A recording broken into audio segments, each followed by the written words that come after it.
Welcome to Standing for Truth. I want to thank everybody for being here tonight. Now, tonight we are defending the truth of biblical creation, and it is a privilege to have Michael J. Oard back with us here for an important presentation on the Grand Canyon.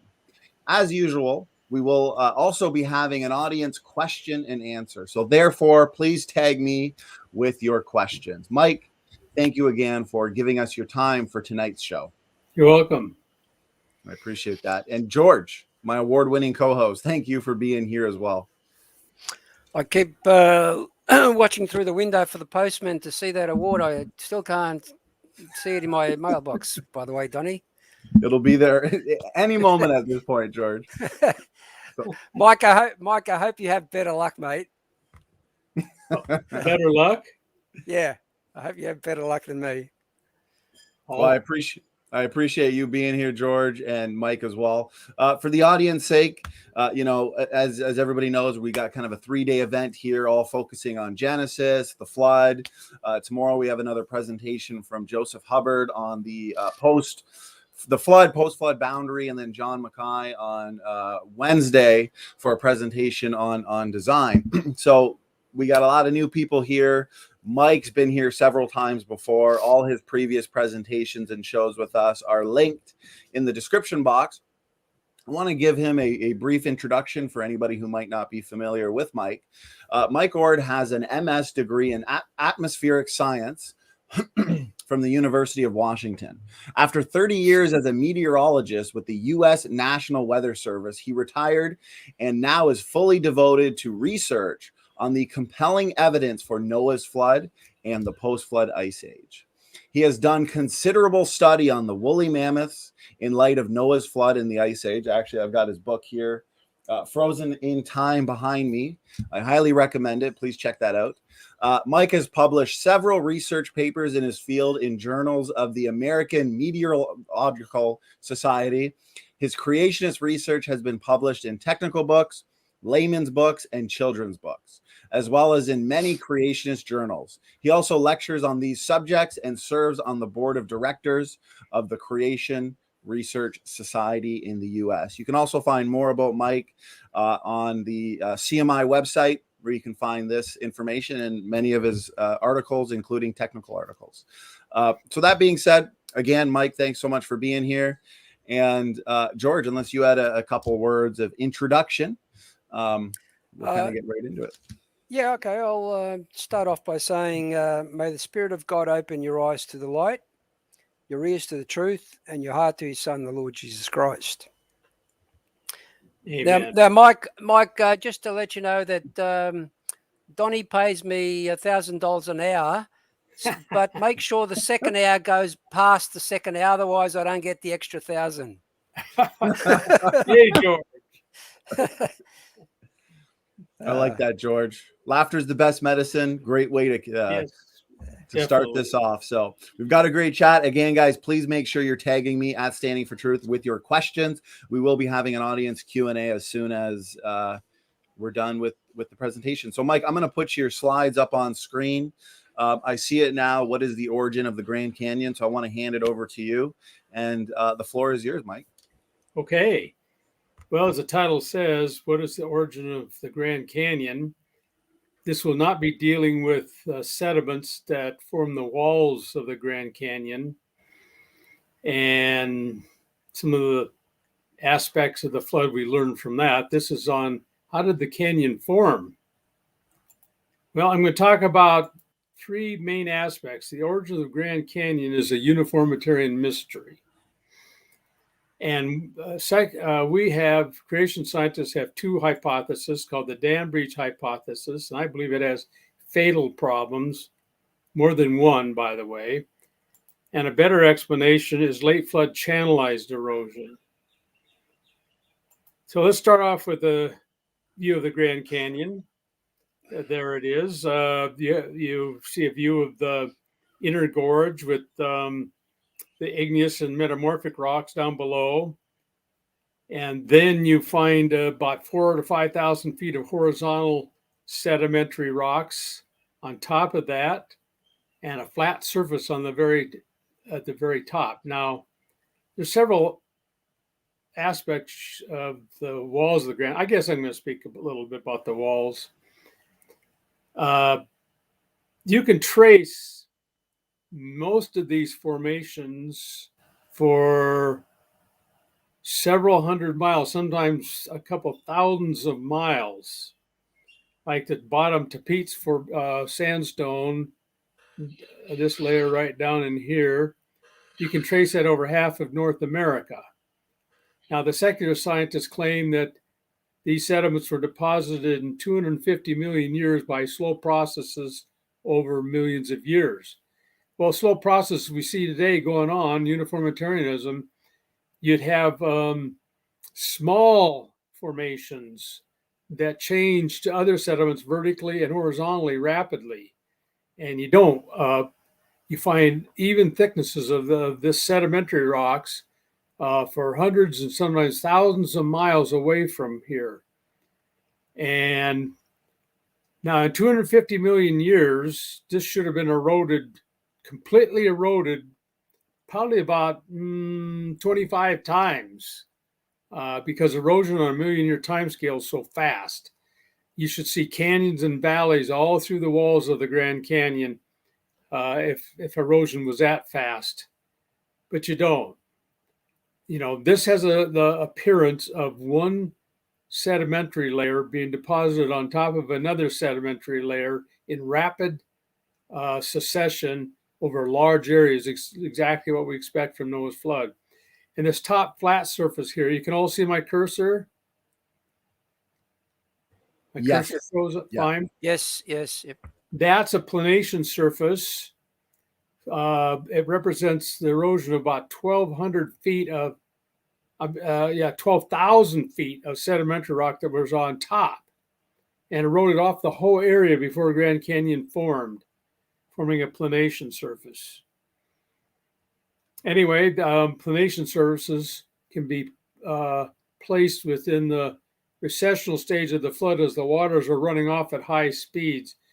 First as wide currents that took a lot of sedimentary rocks away from it, leaving flat planation surfaces behind. Now, the upshot of this is nature today, we don't observe flat surfaces being formed. We observe them being dissected. That's the point. It's against what we see according to present processes. One of many aspects of geology I find that go against the idea of uniformitarianism. So let's jump into the topic. Can secular scientists explain the origin of this canyon right here? 1,000 cubic miles of material, rock, was eroded from this. And first of all, some secular scientists say the Grand Canyon is such an important area that the paradigm that can explain it would be probably the truth. So, a guy named Peterson et al. Said this about it. The famous landscape of the Grand Canyon lies along the front lines of competing scientific and non-scientific, in other words, creationist views of Earth's antiquity and evolution. Of course, he considers it what we believe non-scientific. But actually, if he would think about it, Grand Canyon originated in the past. You can't repeat it. You can't observe it. So it's not science either. So it's really a historical concept. So it's the history of one worldview versus the history of another. History of the biblical worldview and the history of the secular view that tries to explain everything, and I mean everything, including atoms and elements, without God. So it's like this. Is the Grand Canyon carved by a lot of time and just a little water? That's the secular uniformitarian view. Or was it carved by a lot of water and a little time? You see, neither one of these is more scientific or non-scientific than the other. What can we glean from a study of Grand Canyon that can tell us which view is more correct? Well, In order to do that, the past, geological history must be approached in a forensic manner. In other words, you study the observations of the present, and based on what you believe about the past, you bring up clues to see whether your paradigm is correct or not. That's what we can do, but the past is not science. So let's kind of orientate ourselves where we're at. We're in the Southwest United States. We're on the Colorado Plateau. Here it is, about 135,000 square miles in this area right in here. It's composed of uplifted ridges that have been eroded and then sunken valleys and basins. Not a lot of faulting. It's not like the Basin and Range here, which is composed of numerous fault mountains. So it's composed of eroded domes, a number of places, like right up in here. This is the San Rafael Swell in the northwest Colorado Plateau. I'm going to show a diagram of that pretty soon. That's a dome that lifted up, bowed up like that, and it got all eroded all through the middle of the dome, but left the edges dipping away from the dome, left hanging. And from that, we can determine by trigonometry how much erosion occurred over the San Rafael Swell right up in here. And here's the Grand Canyon down in here in the southwest or western part of the Colorado Plateau. I'm going to show a better picture of this. Here's the Colorado River coming like this through Marble Canyon, down like this, and suddenly it goes from heading south to heading west through the Kaibab Plateau here, the high Kaibab Plateau. And then it enters and several other plateaus and passes through them, and then exits this area at the Grand Wash Cliffs right in here, which is a big fault along the edge of the Colorado Plateau. So this is the Grand Canyon. This is the little Colorado River Valley. This is low. The blues are low areas. And same with the reds and greens. You can see it's color coded. The green, this color green is low, but other shades of green are higher elevations. So, and here's a smaller version of it. Here's the Grand Canyon here. Here's Powell Reservoir. And here's Lee's Ferry, where you can drive down to and float it from here. I've floated it twice, by the way. You go through Marble Platform right in here, through these plateaus, heading south. And then it crosses right in here, across the East Kaibab upwarp. Now, it's important to understand the geography and topography here. This is the first plateau that the Grand Canyon cuts through. And it cuts through at intermediate altitudes. Like it's about 9,200 feet above sea level, about right in here. And it slopes down to the south to the Coconino Plateau. And so it's cut right in here at 7,200 feet above sea level and 8,200 feet. It slopes down right in here. But the low areas across this first plateau are here, the big arrows, about 6,400 feet, and up here about 5,700 feet above sea level. So those are the low areas of that East Kaibab upwarp. And then you might notice that the Grand Canyon, it doesn't go down the topographic slope down like this way right here and come in like that. It hugs the same altitude along the southwest part of the East Kaibab Plateau. It doesn't go down the topographic slope at all, which is another mystery. First mystery is, why did it cut through at intermediate altitudes on this high plateau? And secondly, why did it not go down the topographic slope, but instead hug the edge of the southwest East Kaibab Plateau at the same altitude? You see the color don't change in here. Then it starts heading west and then south and then turns like this and enters Lake Mead at the Grand Wash Cliffs. Now this fault here is about 5,000 feet, where the part on the right went up versus the part that went down on the left. So that's the Grand Canyon area. It's about 220 river miles long, about 200 air miles long. So that's the origin we're trying to talk about. What originated that mile-deep canyon? Well, I'm just going to quote some secular scientists. Here's William Rainey in a book on the Grand Canyon. Let's see. Carving Grand Canyon, Evidence, a Series of Mysteries. Can secular scientists explain it readily? Well, after about 150 years, they're no further along than they were 150 years ago. And I'm just going to add a few quotes to this. Oddly enough, the Grand Canyon is located in a place where it seemingly shouldn't be. Some 20 miles east of Grand Canyon Village, the Colorado River turns sharply 90 degrees from a southerly course to a western one and into the heart of the uplifted Kaibab Plateau. It appears to cut right through this uplifted wall of rock, which lies 3,000 feet above the adjacent marble platform to the east. Why did it do that? Why do rivers cut through mountain ranges and plateaus as if the river did the carving?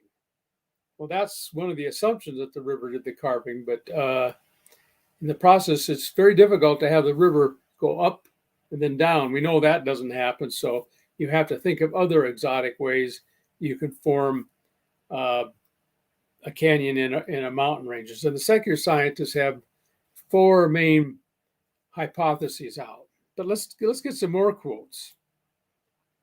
Oh no, here's the hypotheses. The uniformitarian speculations, the antecedent river. The river came first. The mountains just uplifted, and the river just stayed stationary, eroding through that mountain range at the same rate it's uplifting, which is a very special condition. Then there's stream piracy, where a stream on one side of the mountain range or plateau erodes faster and erodes so far into it through the ridge it steals the drainage of the water drainage from the other side of the mountain range. That's probably the most popular idea out now.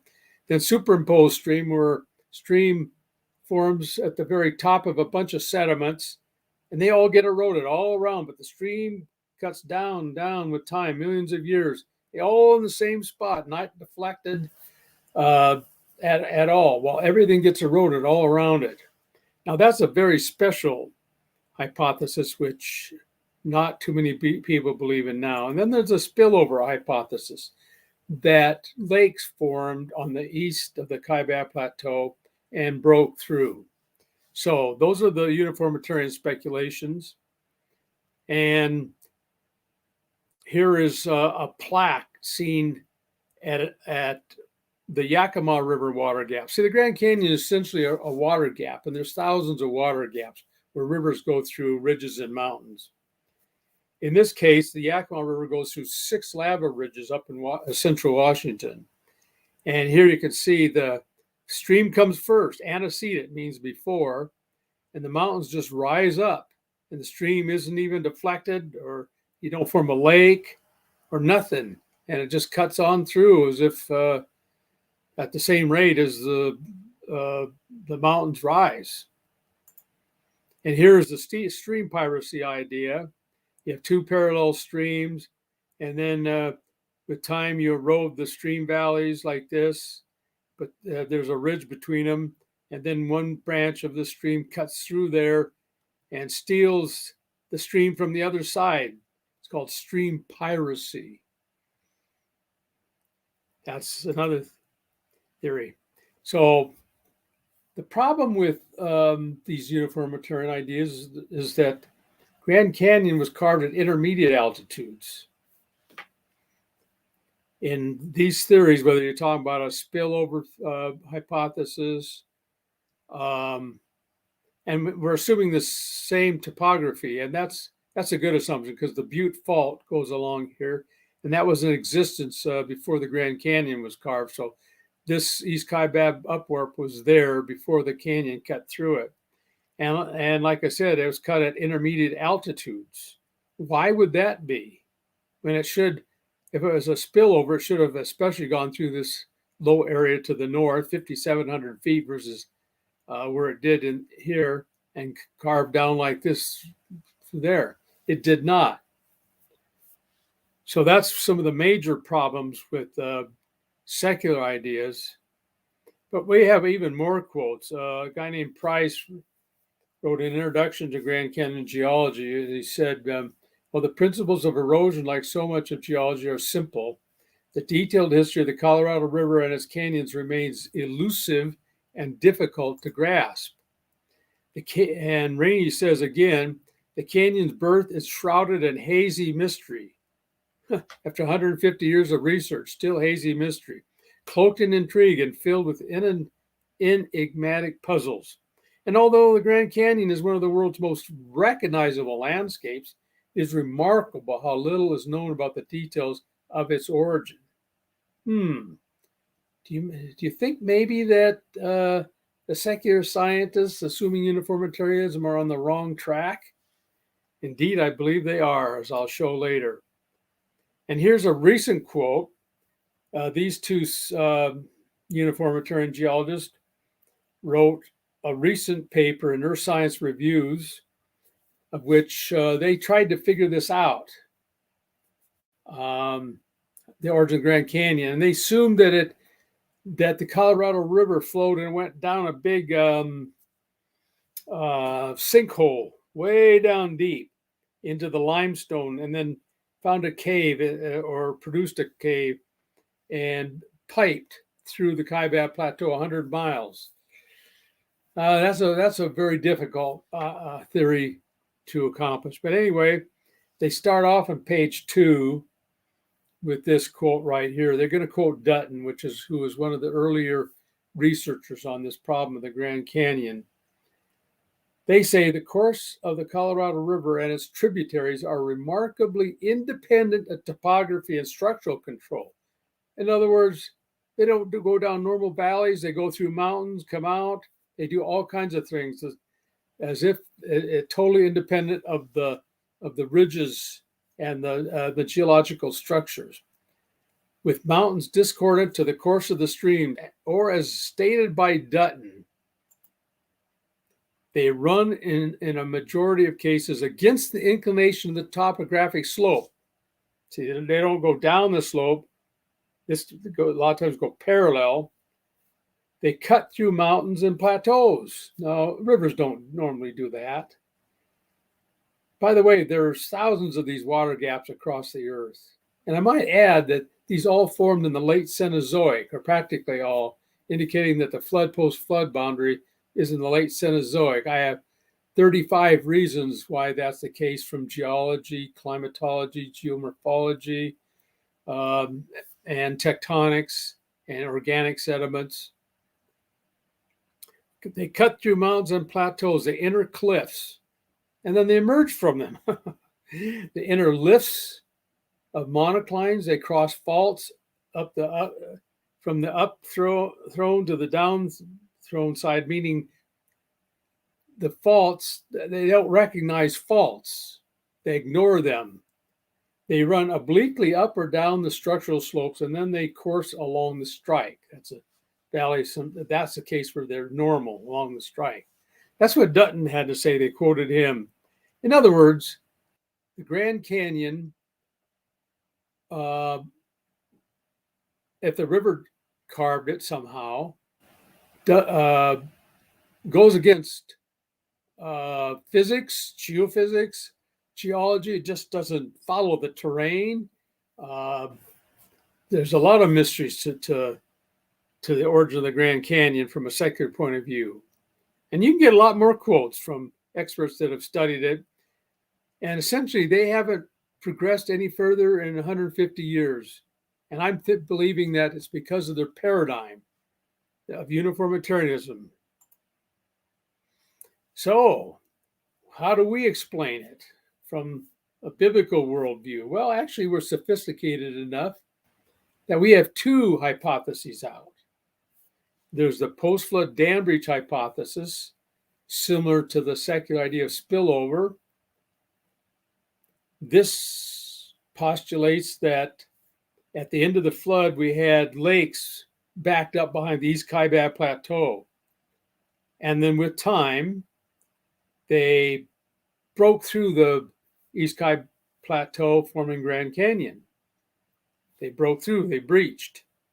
Or late flood channelized erosion, meaning as the floodwaters were draining, first as wide currents coming more narrow, the narrow currents speeding up, going from with a lot of water going through a more narrow area, carving canyons, valleys, water gaps by the thousands from the top down during the late flood, the last aspect of the flood. And so it carves the canyon.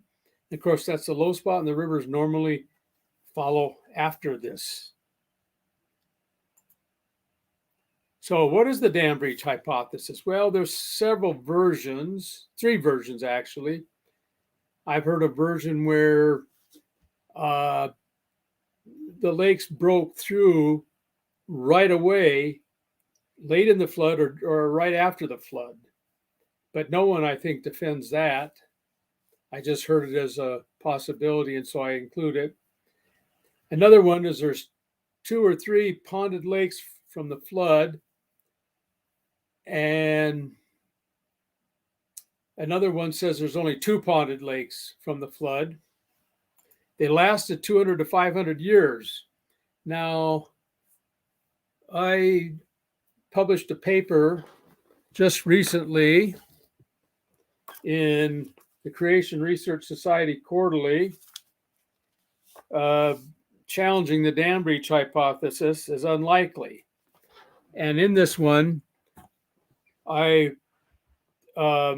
used Austin's hypothesis, which I believe is more scientific than Walter Brown's hypothesis, which is a lot more elaborate and unscientific. He's believing that you have to erode all those 12,000 feet of sediments over the Grand Canyon area first during his dam breach, and then the canyon forms. That's way too much rock to erode. And there's other problems with his idea, but I'm going to go with Austin's, which I believe is more scientific. And they might not have lasted 200 to 500 years. A twist when I was doing this article is that the lakes could have filled up in maybe a dozen or a couple dozen years by exotic ideas like hypercanes, which are super hurricanes, of which they postulate the precipitation rate was maybe 20 inches a day, or even a lot more than that. But just hypercanes are in my field of atmospheric science, and they're problematic.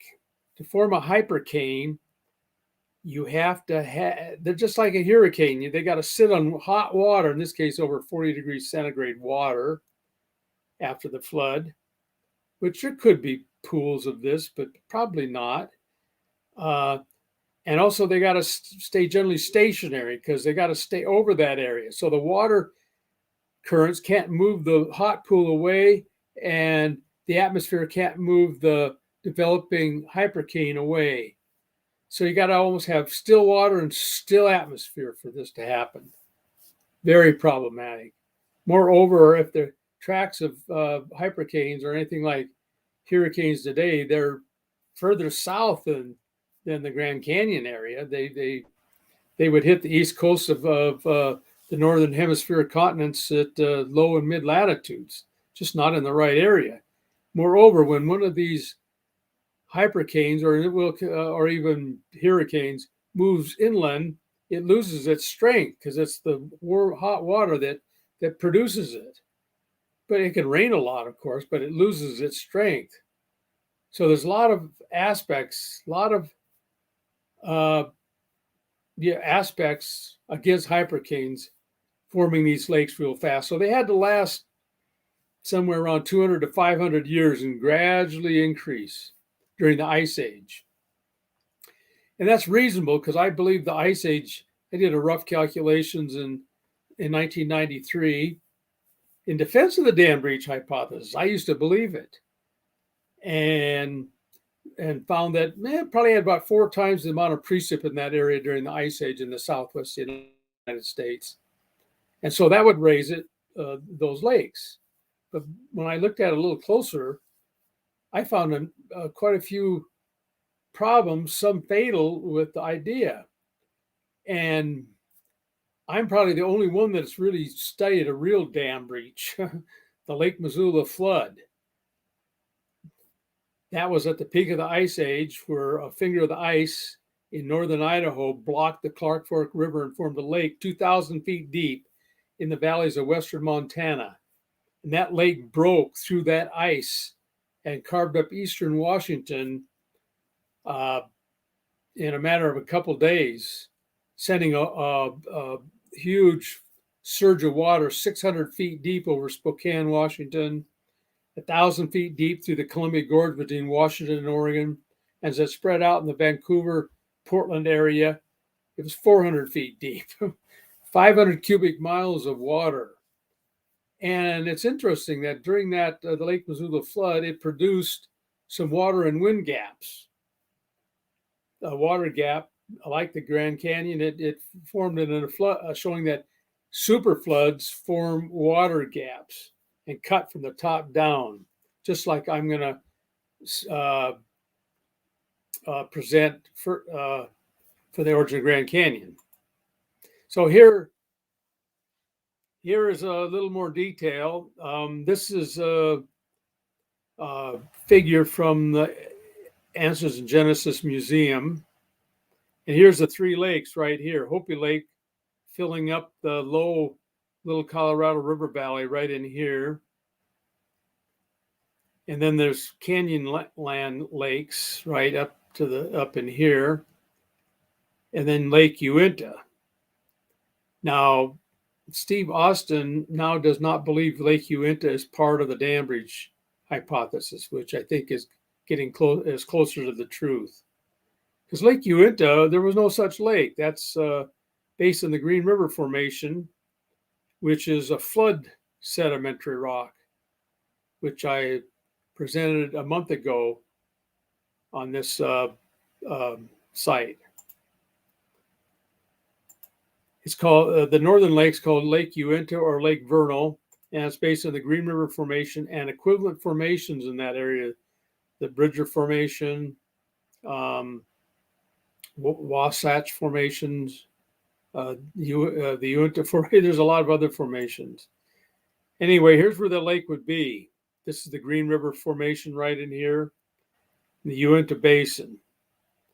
However, like I said in the previous broadcast, these have thick sediments that are definitely from the flood. Why? Well, the Green River Formation is thousands of feet deep, over 40,000 square miles. That's huge. How can the post-flood lake produce that? There's up to 17,000 feet of erosion on the Book and Roan cliffs on the edge of the San Rafael swell. And in the Green River Formation, there's enough oil as a form of oil shale to supply the U.S. energy needs for 100 years. Now, how's that going to form in a post-flood lake? Also, there's tropical and subtropical fossils, crocodiles, palms, fossils. And then we're talking about lakes supposedly that were 6,000 to 9,000 feet near the present continental divide, well inland from the oceans. So it couldn't possibly be formed from a post-flood lake. And here's a San Rafael swell I promised you. This is a north-south cross section. Here, north is to the left, to the south. San Rafael swell this way. And on the north limb, the sediments dip about 8 degrees down to the north. And based on that dip and the distance from a pass in the Roan Cliffs, about 9,000 feet up here, the distance to your Price, and the angle. And then you have to add the relief above that pass, about 600 feet, I estimated. And therefore, this is the erosion around Helper or Price, Utah, 4,200 to 5,100 meters of erosion in the whole San Rafael swell. And this goes along with the average erosion of the Colorado Plateau of 2,500 meters to 5,000 meters. By the secular scientists have calculated that, by the same methods of these bowed-up swells being eroded in the center. Notice the top formation is the Green River Formation. So if that was from a post-flood lake, when it was all flat and the swell wasn't there, you have to deposit thousands of feet of this Green River Formation, and the swell has to bow up, and then you erode all this material, that San Rafael swell and the rest of the Colorado Plateau, including the Green River Formation, and you can't find it nearby on the edge of the Colorado Plateau. It's been totally swept off the continent and forms a continental shelf. This is a flood signature, a flood runoff. This is what we expect in massive erosion during flood runoff.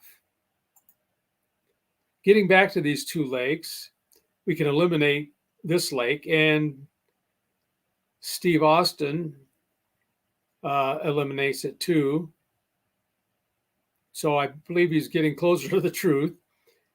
But what do we need to prove that these lakes existed? Well, when I examined this whole issue, believing the dam breach hypothesis at one time, I discovered some really big problems. There's really no evidence for those two lakes. Why? Because there's no shorelines for the lakes.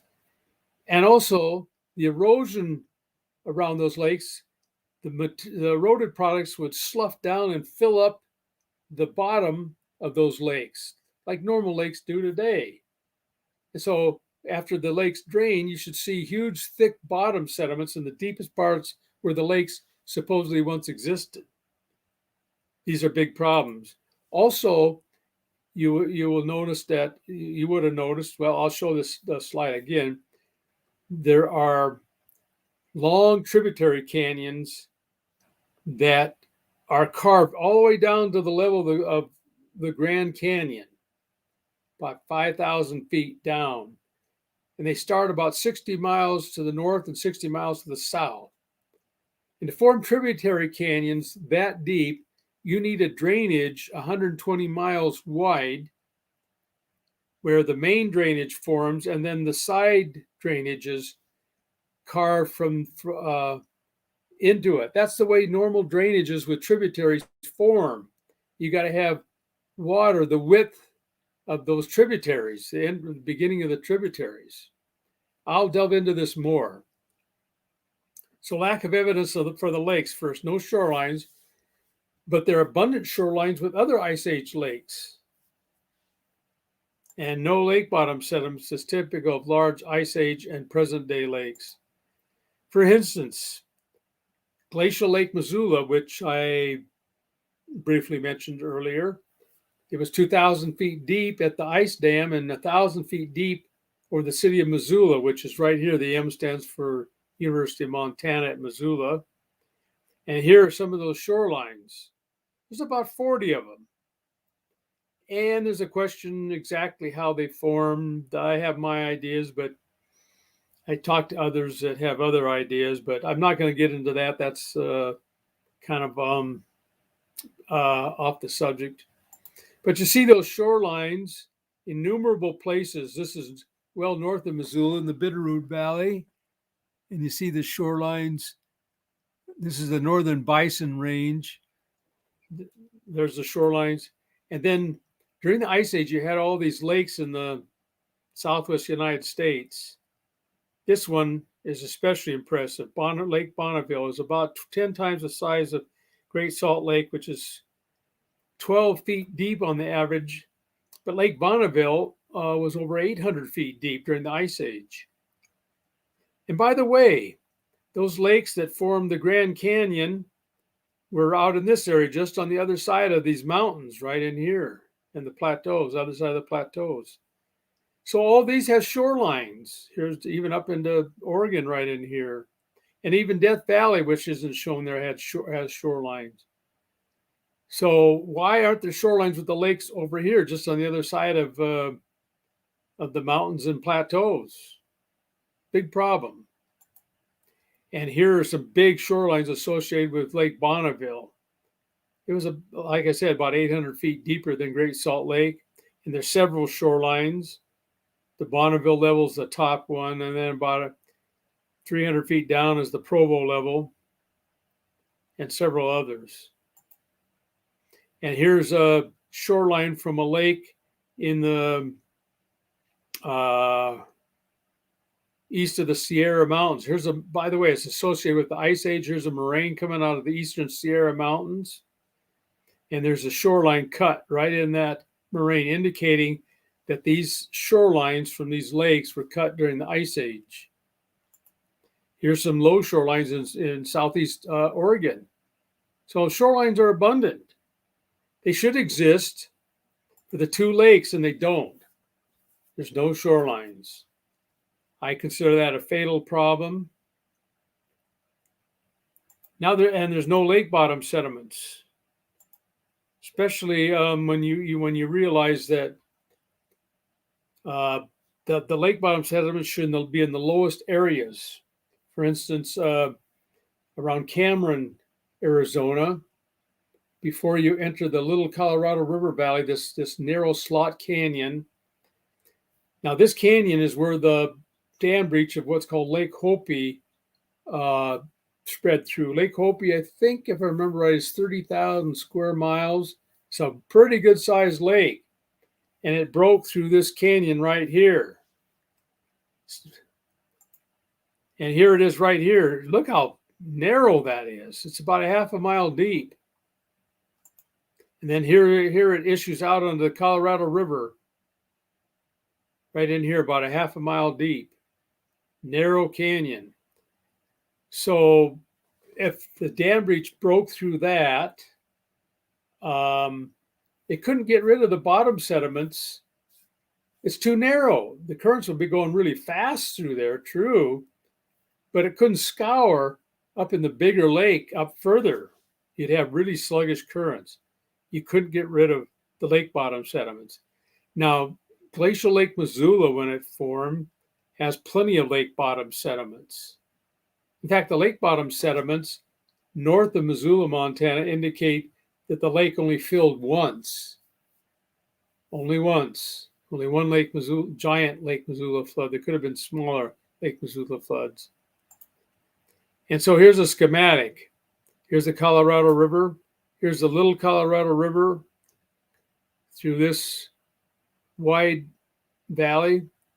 This Lake Hopi, they claim, and it breached through the Little Colorado River Valley. But it's so narrow, as I showed you pictures, that it's going to really be booking through that canyon, but the currents are going to be very sluggish, so you couldn't get rid of the lake bottom sediments. Now, there's a claim of some lake bottom sediments up in the northeast part of the lake, right in here, the Bitahoche Formation, but those sediments are well above the lake. This lake was only supposed to be up to about 6,000 feet above sea level. And yet the Bitahoche Formation goes up to 7,500 feet above sea level. And most of it's outside where the lake occurred. They're not really lake bottom sediments. They're actually too high to be lake bottom sediments. They're interesting sediments. I would lean that they're formed by late flood deposition. So no evidence for the two southern lakes. Now let's talk about the long, deep tributary canyons that cannot be carved in a dam breach. Here are those canyons right here. Kanab Canyon starts up in Kanab, Utah, and Havasu Canyon. They're about 60 miles long. So to form these tributary canyons, cut all the way down to the Colorado River, you have to have water from Kanab way down in here into Arizona, about 120 miles wide. and you form the main canyon of the Grand Canyon, and the tributaries formed by water starting in the headwaters up in here and carving down all the way down to the depth of Grand Canyon. A lot of water ending up a mile deep as they enter the Grand Canyon. Here is the Kanab Canyon right here, very narrow, I might add. And then here's Havasu Canyon, narrow again. So the only way you can form these tributary canyons is if water was 120 miles wide, and no dam breach theory, except possibly Walter Brown's idea. And I don't think that doesn't work either. No dam breach theory postulates that it started off 120 miles wide and narrowed down into the Grand Canyon, the tributaries draining into there.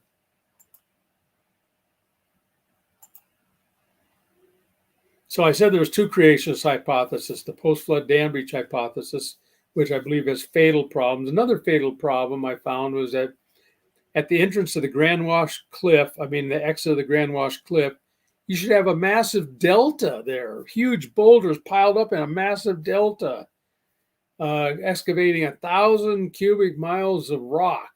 You don't have such a delta. So I believe that's a fatal problem. I found about a dozen problems from my study of glacial Lake Missoula with the post-flood dam breach hypothesis for the origin of Grand Canyon. So what about this late flood channelized erosion hypothesis? Well, I believe that is more correct. And where would we place it in the flood? Well, this is a diagram of the flood, 371 days, and you can divide it up into stages. Flooding stage, the water goes up. Retreating stage, the water goes down. Of course, it's more complicated than that. You can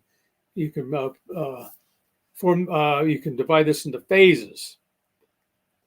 And I'm not going to talk about the flooding stage is when the sediments deposited on the continents. And the continents rose up out of the floodwaters as the ocean basin sank. Lots of evidence for this, by the way. Lots of evidence along the continental margins. We have evidence that the continental margin dropped miles while the adjacent continent went up. And in that process, the runoff would be high speed, eroding huge amounts of sedimentary rock. So that's the big picture.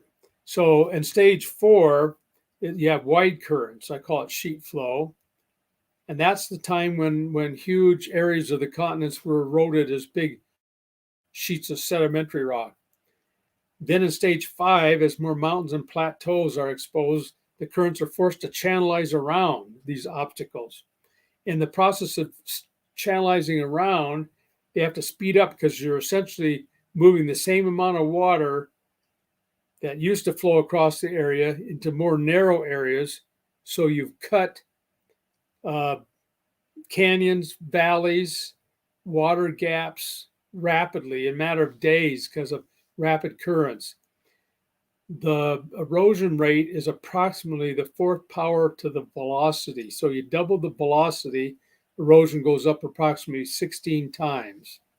So you can really form these canyons, valleys, water gaps rapidly. Here's the big picture, wide currents starting. In this case, moving from west to east. We know this from paleocurrent directional indicators. And the sediments, the top sediments, Mesozoic sediments mainly, came from the west.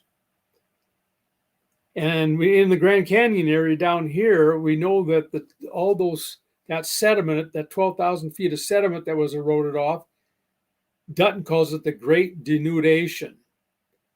12,000 feet eroded off, and we know the currents were moving from west to east or southwest to northeast because it left some gravel. By gravel, I mean boulders, even cobbles, at the highest area around the Grand Canyon, the Mogollon Rim. And the paleocurrent direction indicators in that material indicates from west to east currents. So that was the big picture at the start of the Grand Canyon. Then, as the Rockies lifted, I think that's key. The Rockies lifted and caused a reverse flow that channelized. Here's the Rockies uplifting here. And here are Wasatch Plateau, and here's these other plateaus still underwater. And so you'd form more channelized currents. And as time goes on, you form a current down through here and through here, channelized. That would be the main areas of channelizing. So the Grand Canyon formed late in the flood by channelized erosion. And Grand Canyon is essentially a water gap, one of over a thousand over the earth, and must have been carved when other water gaps formed. Water gaps. Well, there's a lot of water gaps. Here's one. There's probably well over 100 in the Rocky Mountains of the western United States. Here's the Shoshone Water Gap. These are the Rattlesnake Mountains. And the Shoshone River starts in Yellowstone Park, which you can't see to the west. I'm looking west. Cody, Wyoming's right in here. The Shoshone River starts in southeast Yellowstone Park, flows through a valley, and could have easily gone around this obstruction like this. It only has to go 2 miles further south and around and out. It didn't. It continued straight through that ridge. And that ridge is a granite cord uplift, and it's 2,500 feet high. And here it is right here. And it's so low where it could have gone around that when they put a dam through that water gap right in there in the Shoshone River, they had to put a dam to the south here so the water wouldn't go through. So when the sediments were higher, supposedly 100,000 years ago, when the water gap formed, it should have gone around easily, as you can see, looking southeast in this picture. But instead just continued through, forming a 2,500 foot deep water gap. Here's a water gap through the Alaska Range, where the Nenana River starts on the southern Alaska Range and goes straight north through the Alaska Range to empty out in the Tanana River area. There are, like I said, well over 1,000 water gaps, and they're easy to demonstrate during the flood. So the big picture during the flood is you had a ridge and you had water as a wide sheet moving perpendicular. And the waters were draining and the land was rising, and you'll have low spots on a ridge.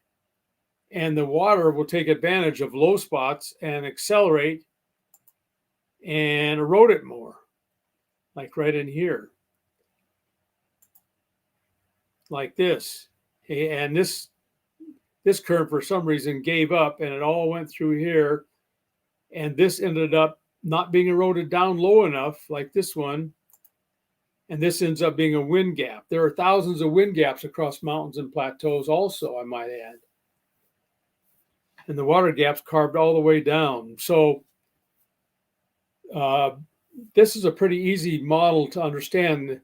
The water gap, as well as the wind gaps that weren't cut down far enough, only wind passes through, were carved during channelized flood erosion. And the Lake Missoula flood, as I pointed out earlier, formed several water and wind gaps of note in eastern Washington. Here's a picture.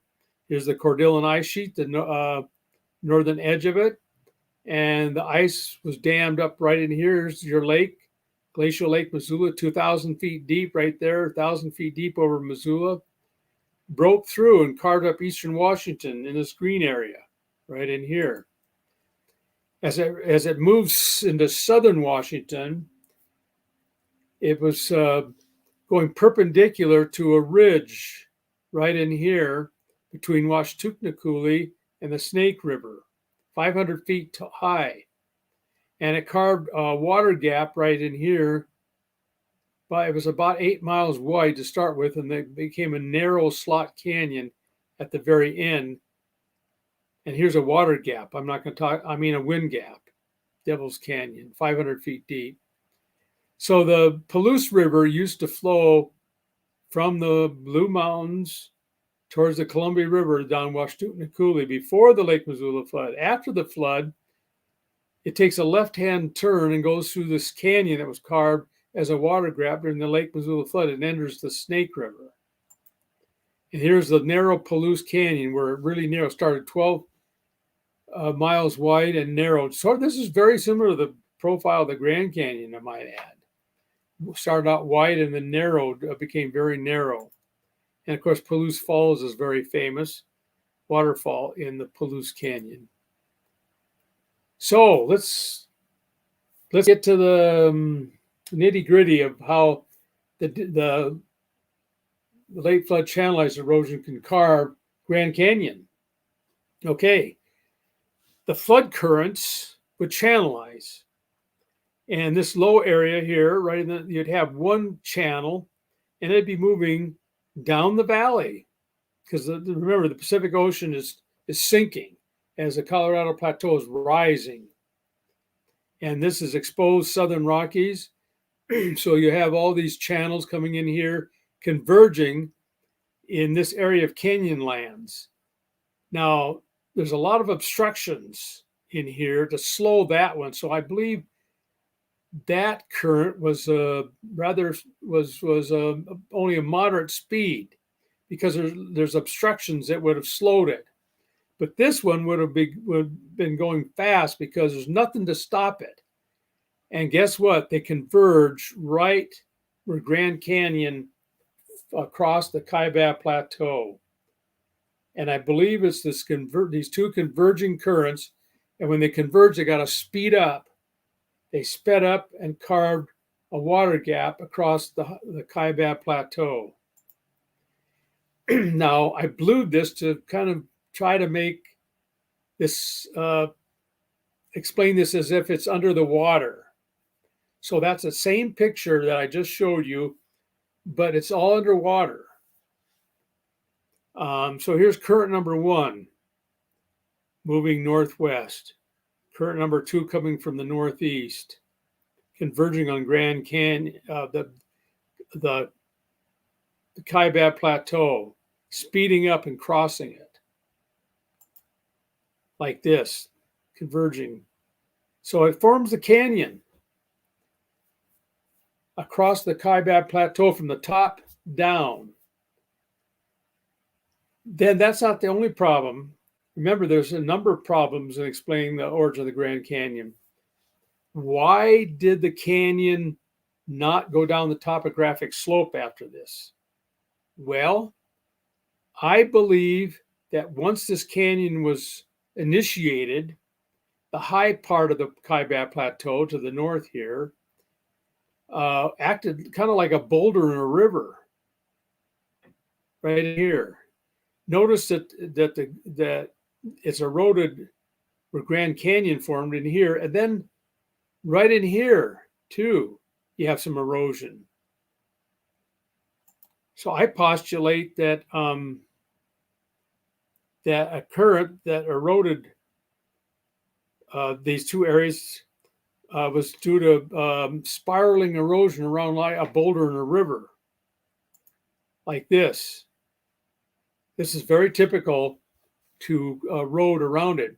But in this case, I believe the first current was stronger, and so the erosion ended up being more so on the southwest part of the Kaibab Plateau than on the south.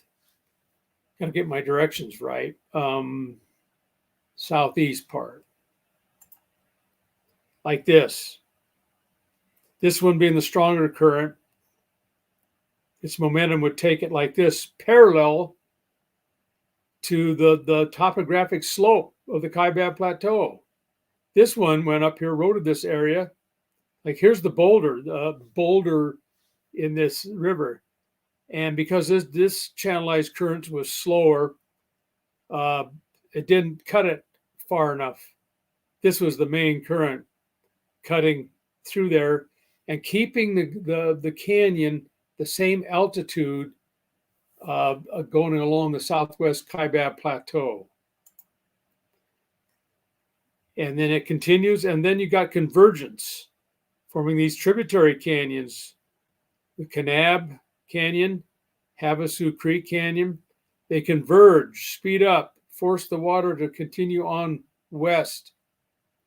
And by the way, the Hurricane and Torwheat faults are in here, and the canyon paid no attention. Formation of the canyon paid no attention to the location of those faults. So it pushed the water down this way. And I think as the water continued, you had a faster current coming from the Uinkaret Plateau, between the Shivwitz Plateau and the Kaibab Plateau, forcing the Grand Canyon to carve down this way. And then the Wallapai Plateau was uplifted and had converging currents moving down from these canyons. Now, see, the water could have continued on down here, but for some reason it didn't. This is Peach Springs. And I believe it's because these currents coming off these higher areas turned it 130 degrees and formed it right in the low areas between the Shivwitz Plateau and the Wallapai Plateau, and exited the Grand Wash Cliffs in here. And like I said, you should have a monstrous delta in here, big boulders like you do with normal rivers. Or with the Lake Missoula flood, you had a number of big boulder bars, 300 feet tall, associated with outflow from canyons of the Lake Missoula flood. So you don't have that here. I believe that's a fatal problem. Now, advocates of the dam breach hypothesis don't see it that way, of course, but I believe they're fatal. And so, summary, uniformitarian hypothesis seem to have insurmountable problems explaining the origin of the Grand Canyon. The dam breach hypothesis has multiple problems, two seemingly fatal. And those two fatal problems are the lack of shoreline, the non-existence of the lake, the lack of shorelines and the lack of bottom sediments. And number two, the tributary canyons that are carved down to the level of the Colorado River. The late flood channelized erosion hypothesis provides a reasonable explanation for all the data.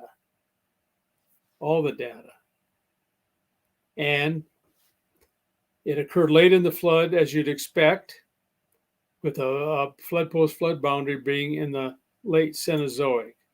If you want to know more about it, I've actually written a book. You can get it from the Creation Research Society, A Grand Origin for Grand Canyon.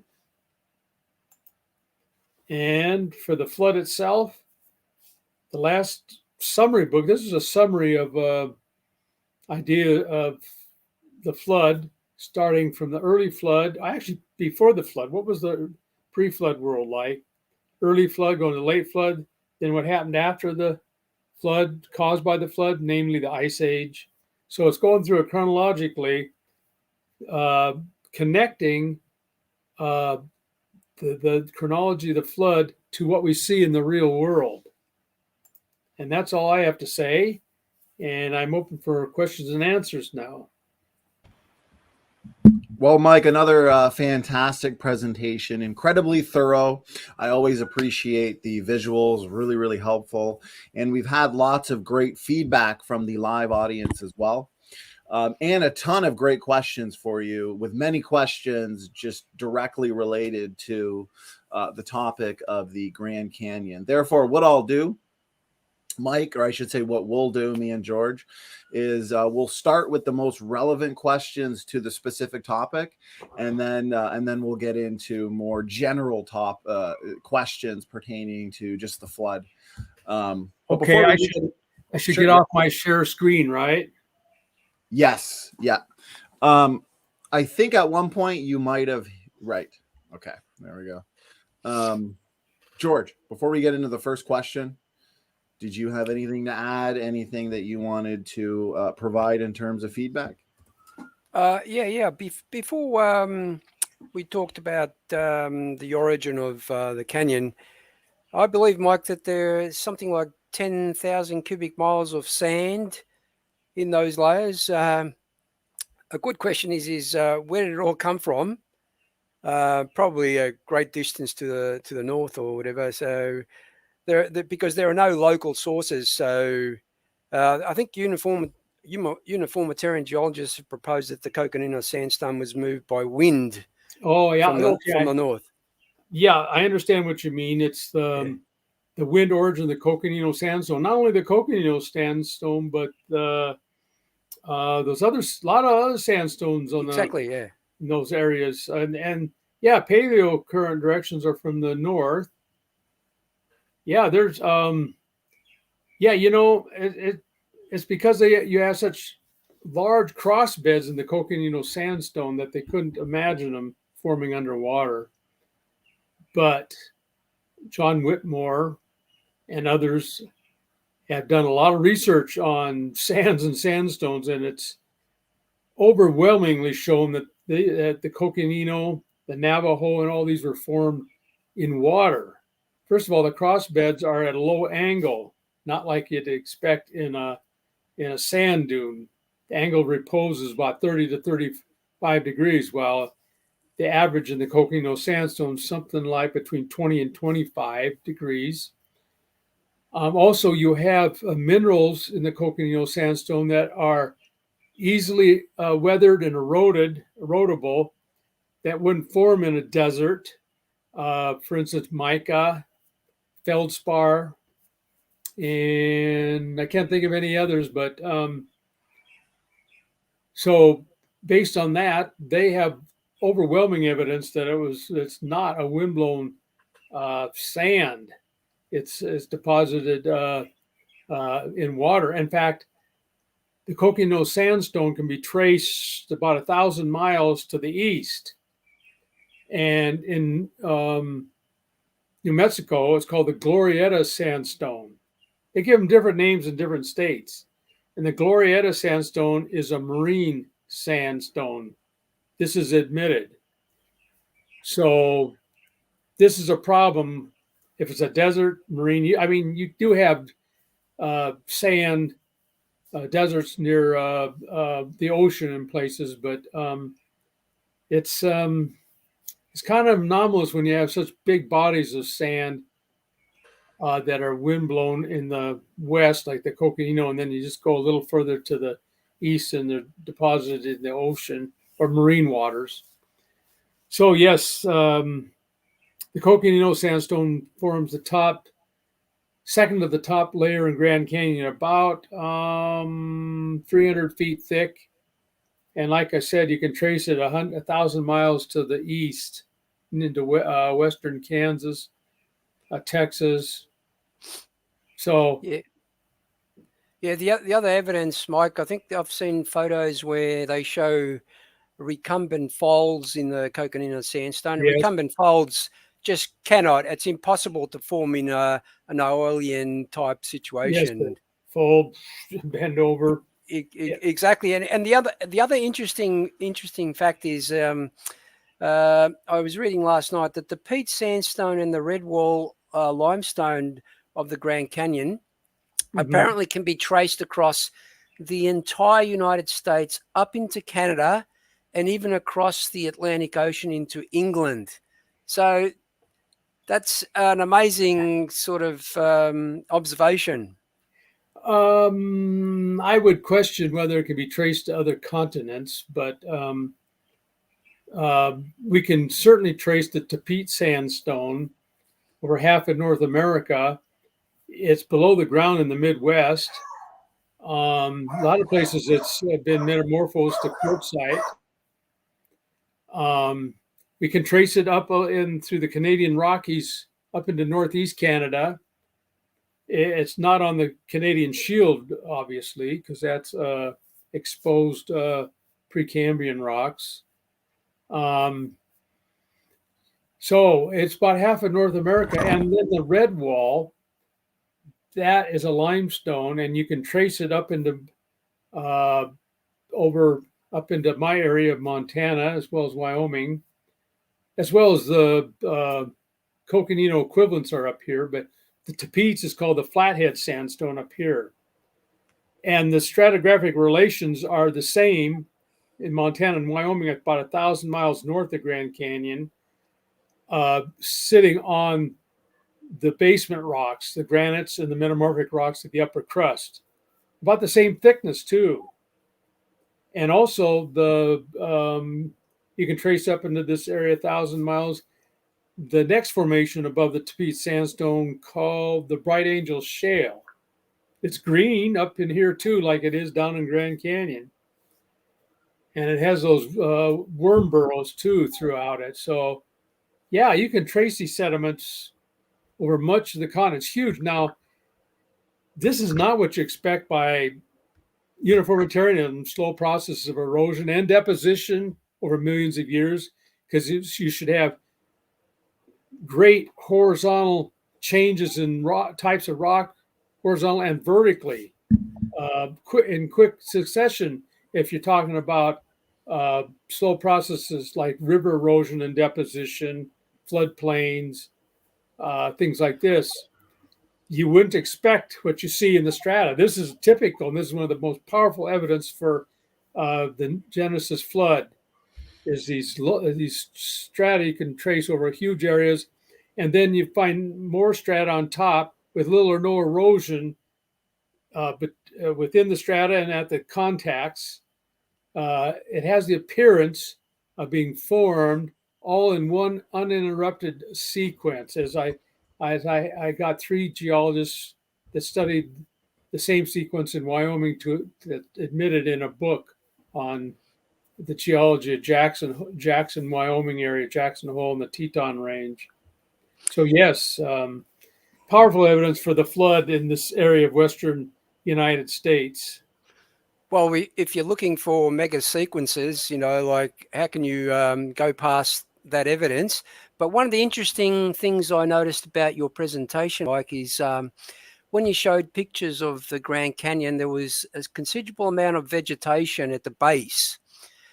Now, considering the fact that the uniformitarian or the secular explanation is these layers were hundreds of millions of years old, you have to wonder, why don't we find vegetation between those layers? Why isn't there evidence of some form of vegetation if they've lasted for so long?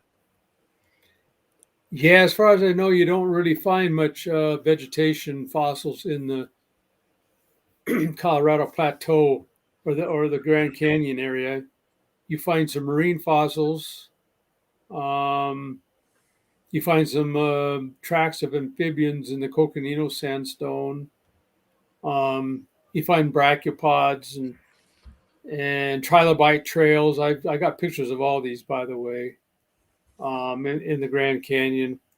So yeah, you don't. Well, one reason they would say, and it's probably fairly logical, is that these were marine environments mostly, but not all. Like the Coconino Sandstone is supposed to be formed in a desert, so that's a terrestrial environment. Yeah, well, the other interesting point was a couple of your photographs showed some sharp edges of some of the eroded layers, and if supposedly these are millions of years old, why haven't they rounded off? I mean, you look at things like Mount Everest, for example. There are sharp edges to a lot of those cliffs. If you're talking, and this is secular rate stuff, 6 centimeters of erosion per 1,000 years. Oh, that's generous. Yeah, well, that's right. You would, that's an average. I believe that's mentioned in one of the papers. But those sharp edges should not exist. They should be rounded off. Yep.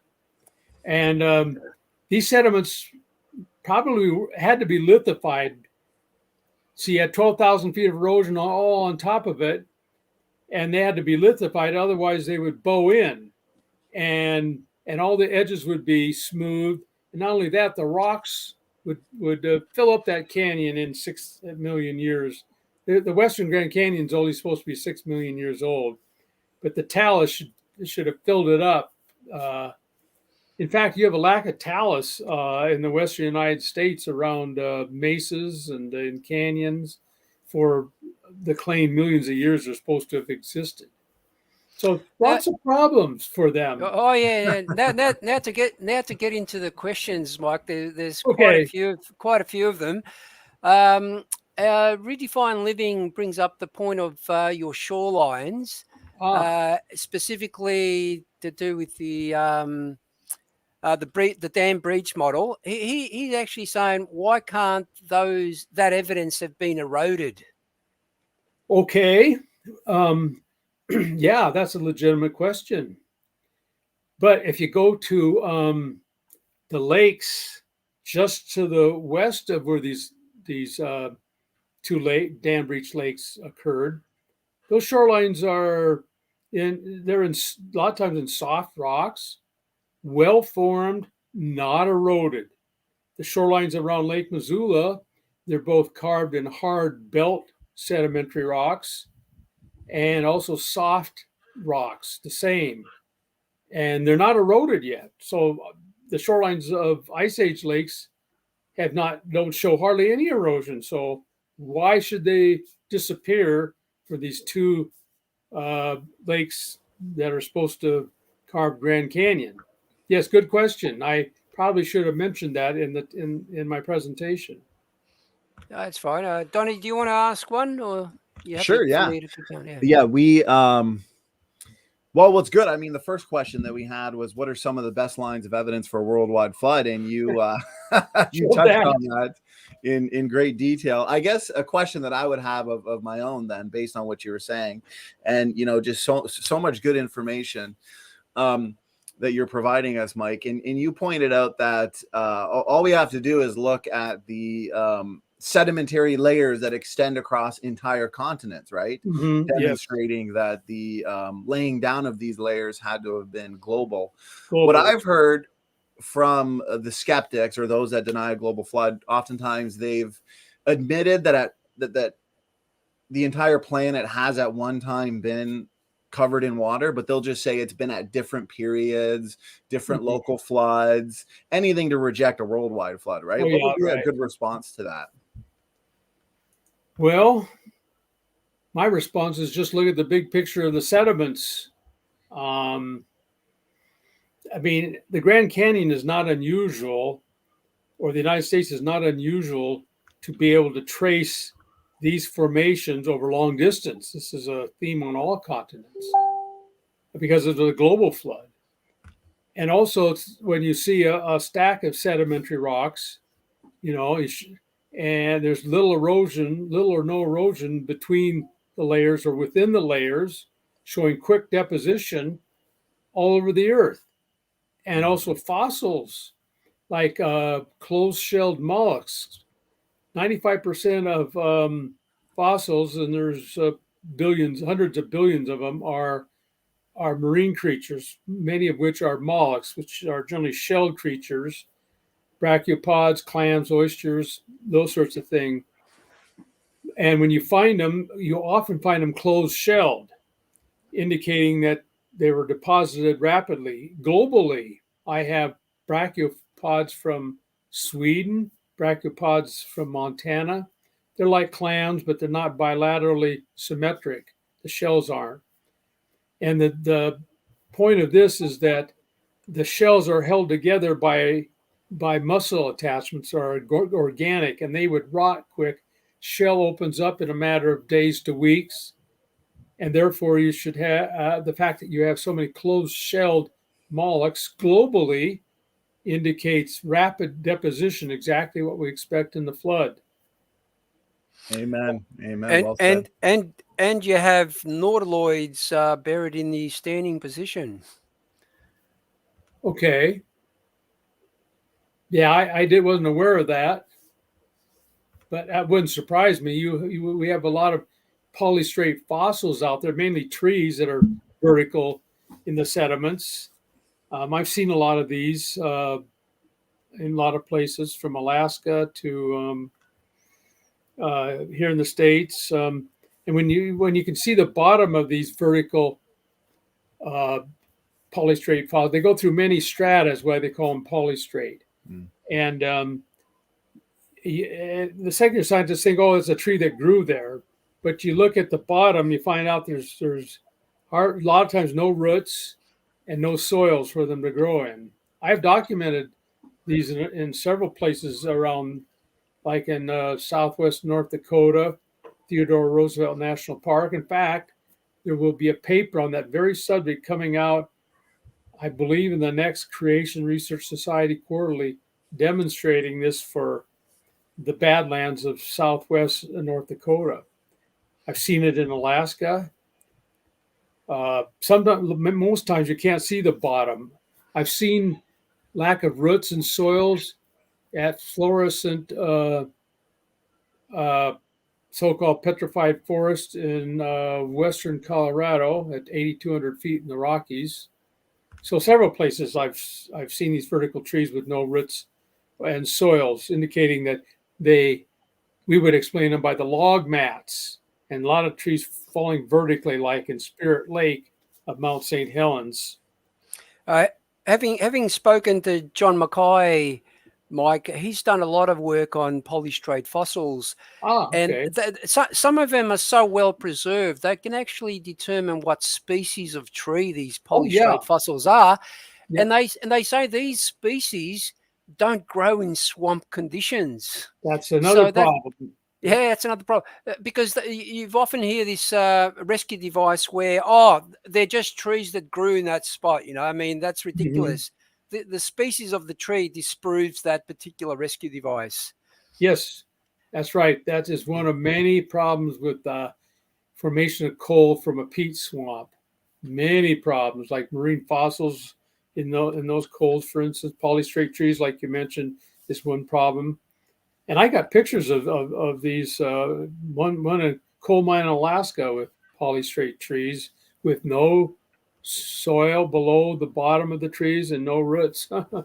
So, yes. Now, those scientists that believe in uniformitarianism that are listening, I just ask you to examine closely, in detail, various aspects of your paradigm, and Yeah. you would see these features readily. They're not hidden. They're not hidden. No. And Mike, this next question, to be sort of, I guess, fair to Chris Peacock, maybe he came into the stream a bit late, but he says he asks a question here. He says, so the layers of Grand Canyon were put down by the flood and then cut through as flood drained. Yes. The layers would still have been mud. How do you get such high cliffs out of mud? I don't think Chris missed part of that explanation, actually. So he thinks that the Grand Canyon was cut just after it was laid. Oh, no. Remember at the beginning, he might have missed the beginning. Yeah. There was about 12,000 feet of sedimentary rocks and possibly volcanic rocks at the top. On top of the whole Grand Canyon area, they were eroded as a big sheet from currents moving from west to east before Grand Canyon was formed. And the pressure of that 12,000 feet and also fluids running horizontally would rapidly lithify those sediments, and they wouldn't be mud. In fact, the mud, there's not very many mud layers in the Grand Canyon. The Hermit Shale is one of them. Most of them are limestone and sandstone. Not a lot of shale or mud. Shale would be compressed mud that forms plates that are parallel, I should say perpendicular to the vertical force. So they'd be lithified. And if they weren't lithified, Grand Canyon carved rapidly, the walls would bow in and slough in and maybe even just fill up the whole canyon. They weren't. So they have to be hardened for Grand Canyon to form. Just what before you get in there, Donnie? Just one question from Jungle Jargon. I mean, as an engineer, I can answer this, but I'll leave it up to you. It says, why doesn't water ever cut straight channels? Yeah, that's that's a common observation. I don't have the answer to that off the top of my head, but it's an observation that they snake around. You see these features even on the bottom of the ocean. There are Monterey Submarine Canyon out from Monterey, Central California. It's a mile deep submarine canyon. And at the mouth of the canyon, it forms a huge fan, Monterey fan. And on that fan, you have it weaving back and forth. In fact, you have a horseshoe-shaped, can't think of the term, curve. It forms a whole horseshoe. It's called, it's even got a name. We've seen these off in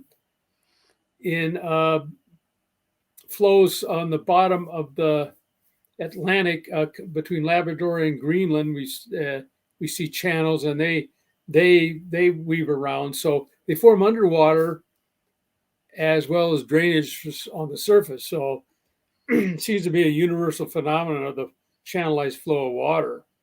Yeah, having done a lot of hydraulics at university level, Mike, we even did some flume experiments where we observed water flows and creating channels. Mm-hmm. And what we noticed was that water always takes the path of least resistance.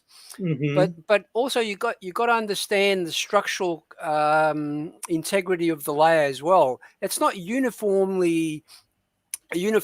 in strength. There are weaknesses in it. So what the water does is obviously takes the least path of resistance, and the material that's weak will break up, and that's why you don't see straight channel flows formed. Mm-hmm. That'll cause eddies and curves and all this sort of stuff. Yeah. Okay, Donnie, up to you. Yeah, some great responses there. George, I don't think we've gone over Jackson Rowe's question here, right? This is one of, I think, Okay. So his question, it comes in from Jackson Rowe. I appreciate the question, Mike. So he says, how did multiple layers of sandstone form when hydrologic sorting should probably have made a single sandstone layer? Well, because I don't think it was probably uniform deposition. You had currents that would speed up and slow down, and these would form graded beds or inverse grading. So you had a lot of features. This is an area of hydraulics, which sounds like it's kind of more in George's area. Maybe George can add to this. Well, when you look at the cross section of the Grand Canyon, I mean, it's not as if you only have one material at one specific time. You look at it from, say, the Great Nonconformity. You've got Tapeats, then you got the Bright Angel Shale. Then you got the Muav limestone. Yeah, then you got the Temple Butte, then the Red Wall limestone, the Supai, the Hermit Shale. So it alternates. It alternates. Well, yeah, and we know the currents came from the east, but yeah, it picks up different material just by a little shift of current. You lay down limestone versus, and by the way, there's evidence that limestone can be deposited rapidly. Mainly, you have nautiloids and other fossils in the limestone that indicate rapid deposition. So, yeah, it's not going to be one huge, big, massive mud. It's a lot of processes formed, eroded from different areas, and different materials deposited. And the other thing they seem to neglect to mention is it didn't happen over one day. You know, the flood was a large event over 150 days, I think, and then then the waters began to recede. Drain. Yeah, so it's not as if it happened over one day, Jackson. Another question from our own Sam Jenkins from Creation Research says, a question for you, Mike. We know that the Grand Canyon was formed during Noah's flood, but when did the Grand Canyon become hard rock? During or after Noah's flood? Oh, during Noah's flood. And like I was saying, to harden rock, you have to have compaction. And for that, you have a lot of sediments above. And in the Grand Canyon case, you had 12,000 feet pressing it all down. And then you have to have cementing chemicals usually coming in horizontally or forming right in the sediments from the pressure. You can form them both ways. And they could cement rapidly in this scenario. So, yeah, there should be no problem with compaction and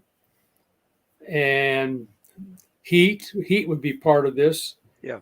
And the horizontal movement of cementing chemicals like silica and calcite, which are your two main cements for cementing sediments.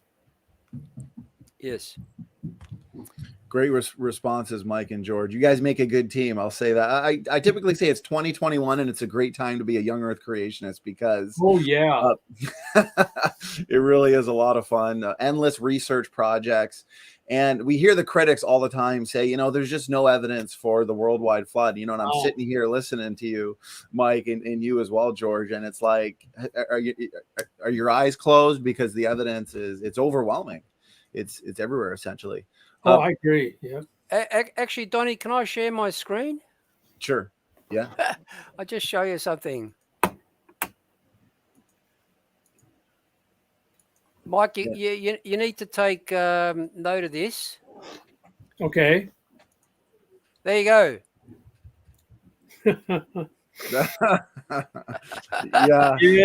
Yeah. Unfortunately, well, Second Peter, right, says in the last days there's going to be those who are willingly ignorant of the world that then was being overflowed with water perish. So here's a question that comes in from T-Rock. I appreciate the question, T-Rock. He says, Mike, is a hybrid breached dam / receding flood scenario for the Grand Canyon plausible? Yeah, I would consider that one of the three possibilities I mentioned, where the lakes backed up. But we're talking about flood erosion, and its floodwaters backed up, and then they broke over from the top right away with no time for lakes to rise because they were already high. And essentially, that's very similar to the late flood dam. The late flood channelized erosion one. But I don't know anyone who defends that idea. I just heard it and included it as a possibility. So it's a reasonable idea, and that's why I included it as one of the three. I didn't mention it because I only dealt with the more plausible one, which is Dr. Steve Austin's hypothesis. Right. I appreciate that response, Mike. So this one comes in from Truth Defenders. I appreciate the question. He says, question for Mike. Would we have the same explanation for the huge canyons on other planets, such as the valleys, Marianeris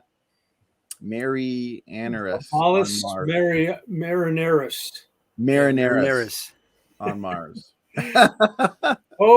Yeah, Mars. I've been doing a big study of Mars, and I tell you, the more I get, there's probably must be 5,000 papers written on Mars.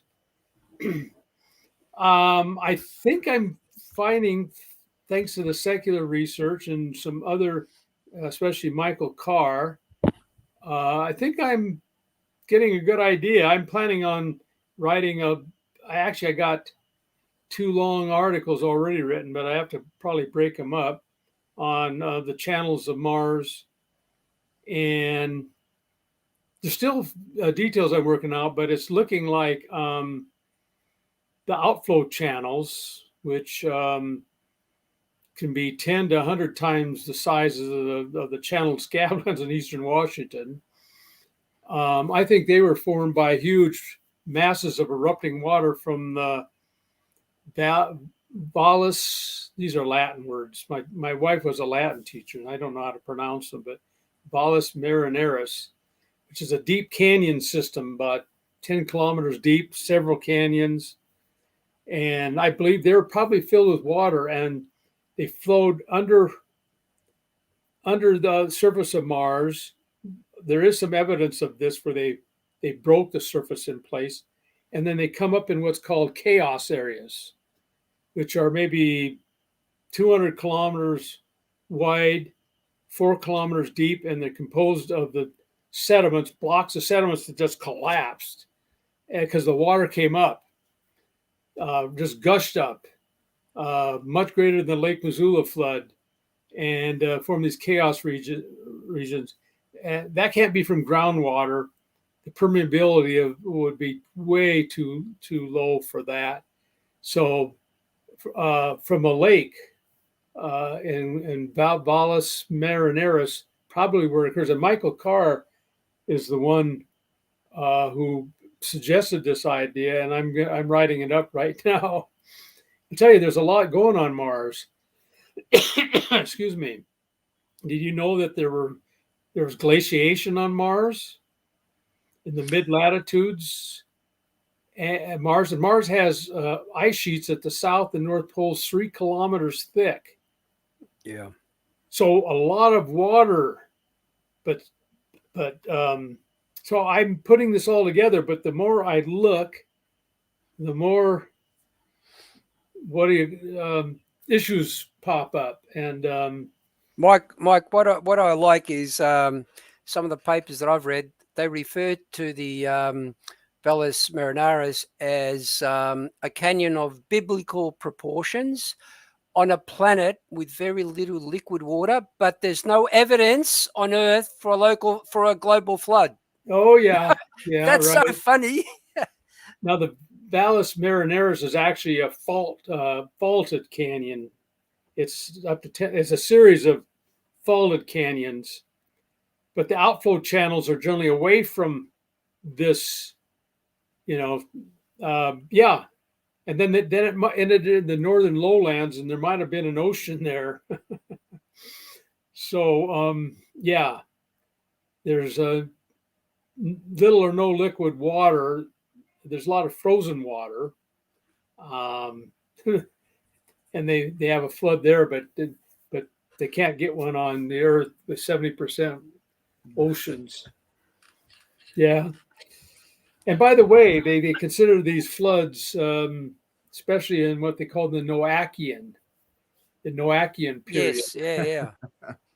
And but the thing is, some more glitches in their system is that they date a surface by the number of craters of a certain size, crater dating, and they get all kinds of anomalous results.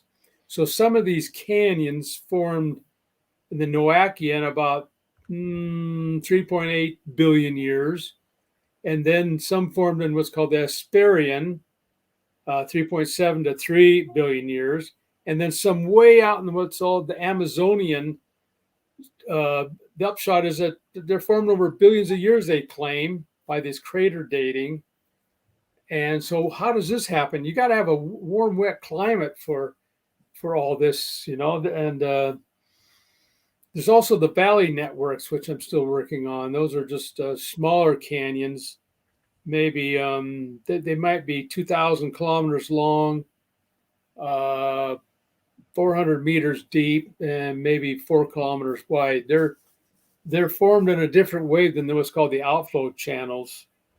And of course, Valles Marineris is actually a series of fault canyons caused by the formation of what's called the Tharsis Bulge, 10 kilometers of horizontal lava plus some volcanic cones like Olympic Mons.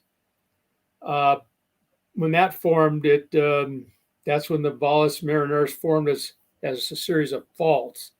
But these are deep and wide, up to 300 kilometers wide and 4,000 kilometers long. It's a monstrous canyon. It's really impressive. So I'm having fun researching Mars, but you might ask, what am I researching Mars for? Well, because I think there's a relation between the floods on Mars and the Genesis flood. I'm trying to connect them.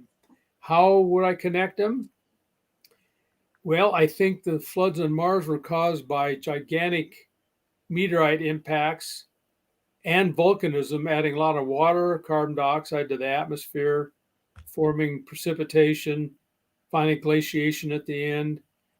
And these were caused by impacts that probably caused the volcanism. And I believe I can time them to the Genesis flood for all this activity. So stay tuned. It's going to be a series of articles, and I hope to present it at the International Conference on Creationism too in August of 2023.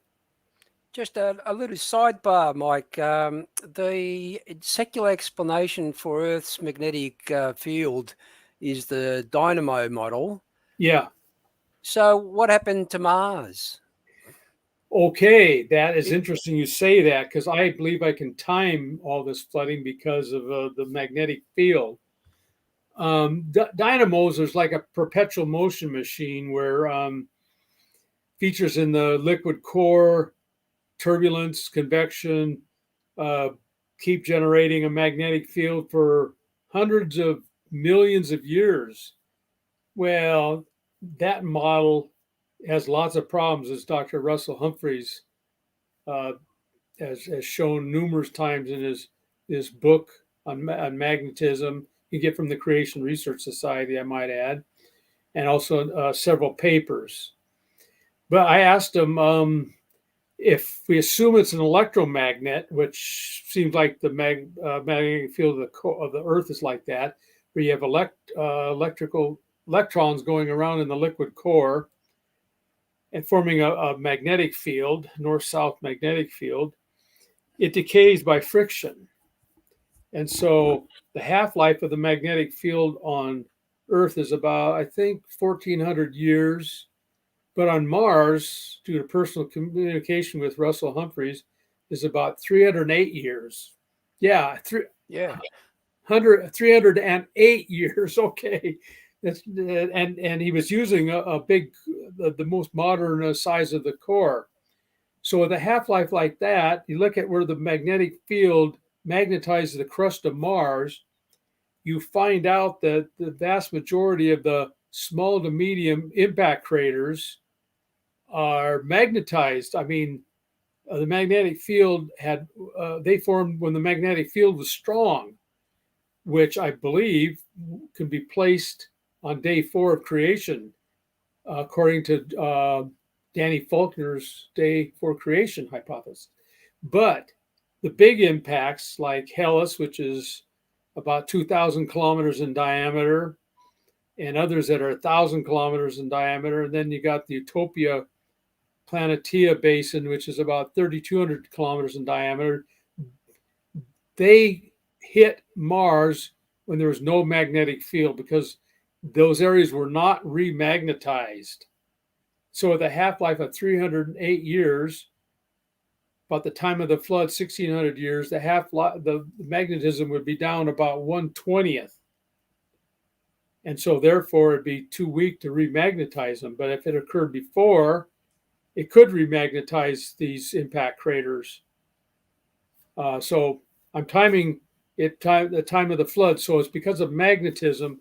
I believe I can time it according to building on Danny Faulkner's day 4 cratering hypothesis, which I just believed it 2 months ago. I knew about it, but I thought there was another explanation.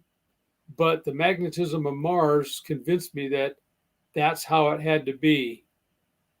The vast majority of impacts on other planetary bodies, not the Earth, because it was formed before day 4, part of the formation of the planet was at the end moderate to small impact craters.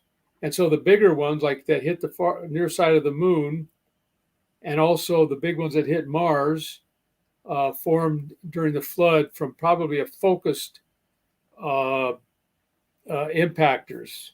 And the Earth, I believe, got missed by the big ones, didn't hit Earth. I think the small to medium ones probably hit Earth. Maybe about 500 of them is what I'm estimating. So I'm working on that too, the impact hypothesis for the flood, which which could either be a total model or a submodel of catastrophic plate tectonics. And people who believe catastrophic plate tectonics can have it either way, but these impacts got to be a part of the flood somehow. And so I've been working on that a lot in the last couple of years. So more will be written on that in the future. I'd be interested to read that. Donnie, you've got a question there on caves, I believe. Yeah, well, I was going to say that's some amazing research there, Mike. A lot of what you just said there is novel to me. That is amazing. And you said you're hoping to present a lot of this at the next international conference on creation. Yes, I'm developing 3 papers with the help of Peter Kleberg and John Reed. One is going to be on the flood of Mars. 2 is going to be on impact hypothesis for either part of the flood or the whole flood. And the third one is going to be on the location of the sediments. What do the sediments on the earth tell us about the flood? So yes, now this last one is very interesting in that they now got a good estimate of the amount of sediments in the oceans. And practically all that sediment in the ocean was caused by the runoff of the floodwaters, because the vast majority of it's along the continental margins. And they got thicknesses. So I had to estimate what a good estimate of what was post-flood deposition of like marine microorganisms during the ice age and so forth. So I estimated that if we brought up those sediments from the ocean basins, put them back on the continent for day 150 at the peak of the flood, we would add 1,900 meters of sediment that got eroded off during the recessional stage of the flood. So 1,900 meters put back on what probably about 3,000 meters average. You have 5,000 meters of sediment at the peak of the flood. Where this is bringing up from, where did that come from? Yeah. How was it transported? Yeah, so it's got some provocative questions that I'm just starting to explore. We've been working a lot on the amount of sediments, documenting that, and also that they came from the runoff. That's 2 papers that we hope to present to the Creation Research Society quarterly. But these other ones for early flood, that I hope to work on Thanksgiving weekend when Peter Kleber comes down here and we do 5 days of straight research. Well, you are a busy man. You're doing some amazing research, Mike. That's why we appreciate you so much. So that kind of brings, as we come up at the 2-hour mark, as always, time always flies by. I definitely want to get this question in because it is related to the research you're doing. And the question is, Mike, uniformitarian scientists have long considered caves to be a challenge to the short time scale of Scripture. You mentioned this in your Rapid Caves article series published on creation.com. Yes. Can you expand on how the young Earth creation model can explain caves? Well, practically all caves are in limestone. And so the origin of caves is a 2-part problem. First of all, you got to excavate the cavern first. And after that gets excavated, then you add the calcium carbonate, speleothems, the decorations, and so forth that fills up part of the caves. So to excavate the caves, they always had the idea that carbonic acid formed in the soil above seeps down, and that acid eats out the cave. Unfortunately for them, and again, if you're a uniformitarian listening to this, please look into this more. The calcium carbonate coming down, or carbon dioxide dissolved in water is what it is. It neutralizes within about 10 meters. It can't get down there very far to excavate a cavern. And some of these caverns are 1,000 meters deep down below the surface of the earth.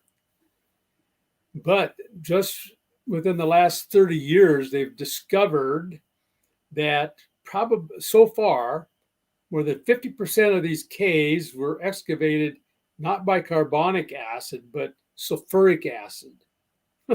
Sulfuric acid will eat out those caves really quick, Oh, yeah. combining hydrogen sulfate with water and oxygen. And so during the flood, you'd have a lot of decaying organic matter, and you'd have in those sediments like limestone. And by the way, limestone can have a lot of organic matter in it, like black limestone. That organic matter can form sulfuric acid and eat out the caves quickly. So you deposit the limestone, and then it uplifts. And as it uplifts, it starts cracking. It expands, and you have weak bedding planes, and you have joints. These are the vertical cracks, and sulfuric acid eats through these, and you form the caverns really quick.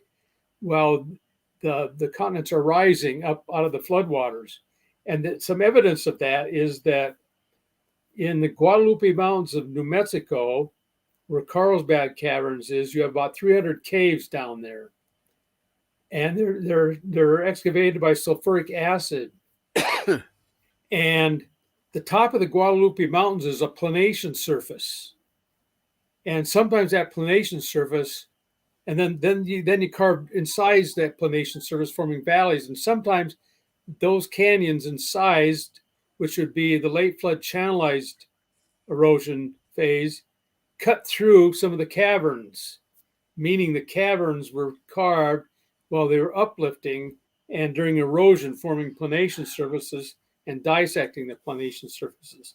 So we can fit it in the formation of the openings, late flood, late in the late flood. Then once you have the openings during the ice age, you have the conditions for a lot more precipitation. And first of all, that the rock would still be warm because you've eroded the top 1,900 meters off. Excuse me. It'd be warm. And the warmer the cave walls, the faster the formation of the dripstone. And then with higher precipitation during the ice age, much more vegetation, a lot more carbon dioxide in the soil that's absorbed in the water. So the drip water would be high in carbonic acid, and you could excavate this carbon dioxide rapidly during storms during the ice age. So you'd have the conditions to form those speleothems, maybe I estimated about 100 times faster, based on 6 processes that form them. You can read it. It's all online at creation.com, just put out in the last week or two, I believe. So you can read all about it. 3 papers in fair detail. I'm not done researching caves, but that's good enough for the time being. So Amen. Fantastic answer. And yes, I will. I've got your information and links linked in the description box of this video, so I will link those articles as well. I've been reading through them myself. So I guess as we start to wind down, George, was there a last question or two that you wanted to quickly get out there before we kind of wrap it up here? Not really, but I'll just say I've been in a few caves myself, and as part of a tourist tour. But one of the things you should note when you're in there, when the tour guide turns the lights off, it is pitch black. Pitch black. You can't see. You put your hand in front of your eyes, you can't see it. Yeah, it's scary. It is scary. Yeah, I would not be good in that environment or circumstance. That's for sure. George, did we get to this question from Ohi_bacon? I don't think so. Oh, no, we didn't. Okay, so he asks, do you, and I hope I say this right, do you believe Baja California is what is left over of the Grand Canyon? I, Baja California is part of the transverse range of granite uplifts. He's probably meaning the Gulf of California. I'm thinking the question is not relating to Baja itself, but the Gulf of California sediments. And I think, yeah, as the sediments that were eroded from Grand Canyon and lots of other areas in the Colorado Plateau, they exited down through the Imperial Valley, depositing, and then formed part of the continental shelf in the northern Gulf of California. I think that's what he's referring to, because Baja California is granite rock that's been uplifted. Yeah. One question I had on my mind, Mike, that you mentioned the CPT model earlier, catastrophic plate tectonics. Yes. What are your thoughts? I'm curious if you have any thoughts pertaining to these huge slabs of cool rock that have been discovered at the base of the mantle. I believe it's Dr. John Baumgartner who's pointed out that the existence of these huge slabs at the base of the mantle, the fact that they have not yet either melted or warmed up to the surrounding material, is pretty strong evidence for the flood. Do you have any thoughts on that particular data? Yeah, I think that's good evidence. As always, I think there's glitches in that. I'm not sure the seismic tomography is picking up really cold slabs down in the lower mantle. They're picking up hot rock, though. They call them large, low shear velocity provinces. And they're out in the middle of the Pacific Ocean and over Africa and the adjacent Eastern Atlantic Ocean. They're picking up that. And of course, when you get this hot rock there, along the edges, you're going to have cold rock by definition. So I'm not sure they connect well with the with subduction zones within the top 600 kilometers. I'm looking at that data. I'd say in general, the big picture is it's good data, which makes me believe catastrophic plate tectonics more than I did in the past. But there's glitches in it. And one of the big glitches is that, yeah, you see a subduction zone with cool temperatures, but that's an initial condition a lot of times in a tomography model. You take that out and things don't look so good anymore. I've documented this in several places, off the Washington coast and also Japan. So it still might be a good assumption to include these subduction zones as an initial condition, but I don't know. When you start doing that, you put a bias in it.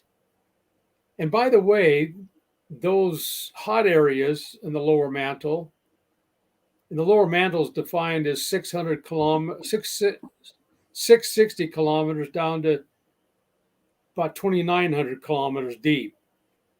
And in the lower mantle up to about 500 kilometers, you find these large areas of heat. But there's a problem. Secular scientists, based on other evidence, some of them think that it's just composition. It's not due to temperature. Others think it's all due to temperature. Others think it's a combination of temperatures and different types of rock. And there's ways to account for this from high pressure mineral physics. So to summarize it, I mean, I've been looking into it because to summarize it, though, I think overall, the big picture is that it is good evidence, but it has its own share of problems and variables that need to be worked out. John Baumgartner and others, I expect to go into this in a lot more detail than I've done already, and I'm only a little bit into it. I see a few problems. they might be able to be explained, but still that data set of tomography, seismic tomography, needs to be analyzed in more depth than it has so far. There was an article actually it was in this issue of the Creation Research Society Quarterly where I published my latest on problems with the dam breach hypothesis. I think it was, yeah, here it is, right here. And so I think that article didn't go hardly deep enough. And if you went deep enough, you'd find problems for the CPT model. But still, I think it can be considered good evidence for the CPT model. So, anyway. Mike, I've done a bit of work on that subduction plate issue. That's right, you have. Based on the satellite information we have about continental spread, if you look at the actual size of that subduction plate and how far it's actually penetrated down into the Earth, it equates to about approximately 10 million years. Now, irrespective of what that material is, various minerals, etc., you'd expect, though, over 10 million years, the secular 10 million years, all of that material would have reached equilibrium to the surrounding temperature material. So that's why I find it very powerful evidence that it supports young Earth creation rather than the old Earth scenario. Yeah. Okay. Yes. I found another thing. I believe those temperatures of the subduction zone, which is about anywhere from 50 to 100 kilometers, most of that's probably an assumption of cool temperatures. And I believe they leave it cool for more than 10 million years, but I think that's probably a dodge on their part. So yeah, if it was over 10 million, it should be in equilibrium, be hot. It'd be as hot as the rest of the mantle, you'd think. But the fact that it could be cool if the seismic tomography is accurate. See, that's the point. It's got to be accurate probe. But I've only begun to get into it in my spare time, which isn't much, and I'm finding problems with it, but several problems. But anyway, I'm still working on it. Oh, good on you. Well, I appreciate, how deep you go into all of these various models and data, Mike. And it really is always a privilege discussing these important topics with you. God bless you for all the work that you're doing. Oh, you're welcome. Lord leads. Amen. Amen. You've got our full support on all these research projects, that you have in the works. I know there's just not enough time in the day. So I do want to respect your time. Again, we're over 2 hours and time flies by with you. We've had a great audience the entire time with some really great questions. So I do want to thank everybody in the audience for your questions. It looks like we got through them all. So that's awesome. Okay. We made it. You've earned yourself a night off, Mike. Okay. I do want to hand it to George and Mike for some final words, final thoughts before we completely shut it down for the night. I was just going to give you a lesson for life that I was taught during my second month of doing my engineering degree. Our professor gave us a pop quiz. Now, I'm sort of patting myself on the back here. I was a conscientious student and breezed through the questions until I read the last one. It actually said, "What is the first name of the woman who cleans the school?" Surely this was some kind of a joke, I thought. I had seen the cleaning woman several times. She was tall, dark-haired, in her 50s, but how would I know her name? I handed my paper, leaving the last question blank. Before class ended, one student asked if the last question would count towards our quiz grade. Absolutely, said the professor. In your careers, you will meet many people. All are significant. They deserve your attention and care, even if all you do is smile and say hello. Now, in my work experience, I met plenty of people at the coalface, so to speak, digging the drains and constructing buildings. It's always nice to say, good morning. How was your weekend? What did you do? Stuff like that. Just, it's nice. People think that they're important, you don't just ignore them. Oh yeah. That brings up another thought, which final thought is that in God's kingdom, there's no little people. Yeah. We're all important. For me to do creation research, I have a great wife that allows the time and has dinner ready for me downstairs. If it wasn't for her, I can only get down 5% of what I do. And then there's people that publish it. And for me, my stuff is heavily edited. I'm not a good writer. My wife is almost got a degree in English literature, and so she's my first editor. So I need editors that put it together, people that put these journal articles. I mean, it's a team effort. Amen. So yeah, there are no little people in these ministries. And Mike, I'm going to give you some advice, but I don't want you to take it. Okay. See, if you stop doing these Standing for Truth streams, you'd have more time to research. but oh boy, yeah, but But then you wouldn't have the time to share. The whole thing is about sharing your knowledge, and that's the best part. High priority. Yeah. Amen. And besides that, about 4 p.m. Mountain Time, I'm usually about done with research. My mind is generally had it, but I can talk, so it's a good time for me. Well, we appreciate it, and it's always a privilege because you have so much good information to share, Mike. And I love that final point that there's no little ones, there's no little people in God's kingdom, and you're certainly doing the work for God's kingdom. Right. Andrew Kaufman here says, thank you for your time, Michael Oard. God bless Team Standing for Truth. God bless you as well, guys. I want to thank you again for all the questions. I want to thank you for being here for this important show. So, Mike, God bless you. George, God bless you as well. And Standing for Truth is out. Thanks for tuning in. Thank you, Mike.